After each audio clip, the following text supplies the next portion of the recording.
नमस्कार. आपल्या सगळ्यांचे सोशल महाराष्ट्र न्यूज चॅनलमध्ये हार्दिक स्वागत. चला वळूया तर एका नवीन बातमीकडे. आजची बातमी.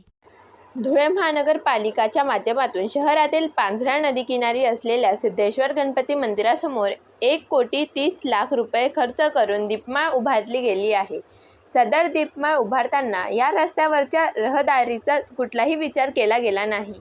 तसेच दीपमाळीला लागून गणपती मंदिर ते कालिका मंदिरापर्यंतच्या रस्त्यावर रस्ता दुभागाचे काम सुरू करण्यात आलेले आहे. हा रस्ता फक्त 12 मीटरचा असल्याने भविष्यात या ठिकाणी वाहतुकीला प्रचंड अडथळा निर्माण होऊन अपघाताचे प्रमाण वाढण्याची शक्यता नाकारता येत नाही. म्हणून रस्ता दुभागचे काम तातडीने थांबावे यासाठी बांधकाम विभागाचे अधीक्षक अभियंता आर पाटील यांना शिवसेना उद्धव बाळासाहेब ठाकरे गटाने निवेदन दिले आहे. तात्काळ काम थांबवले गेले नाही तर यापुढे तीव्र स्वरूपाचे आंदोलन करण्यात येईल असा इशारा देखील शिवसेना उद्धव ठाकरे गटातर्फे देण्यात आला आहे.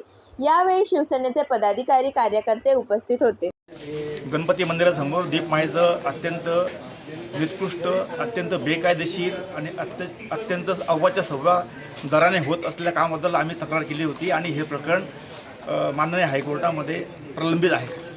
आता त्या पापावर पांघरून घालण्यासाठी महानगरपालिकेने नवीन शक्कल काढली.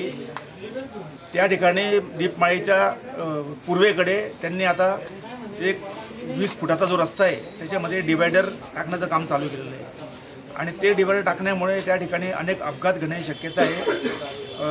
वाहतुकीला अत्यंत त्या ठिकाणी अडथळा निर्माण होणार आहे आणि ही जबाबदारी कोणाची म्हणून या ठिकाणी आम्ही आलो होतो विचारणा करण्यासाठी.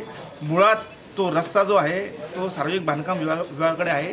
त्याची मालकी या साबा विभागाची असूनसुद्धा या ठिकाणी अधिकारी आम्हाला उडावडीचे उत्तर देत आहेत, दिशाभूल करण्याचा प्रयत्न करत आहेत.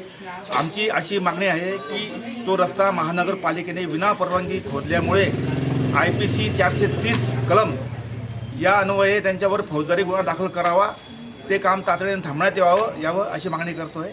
या ठिकाणी आम्ही बातमी आवडल्यास चॅनलला लाईक व सबस्क्राईब करा व दररोज अशा नवनवीन बातम्या पाहण्यासाठी चॅनलला फॉलो करा. धन्यवाद.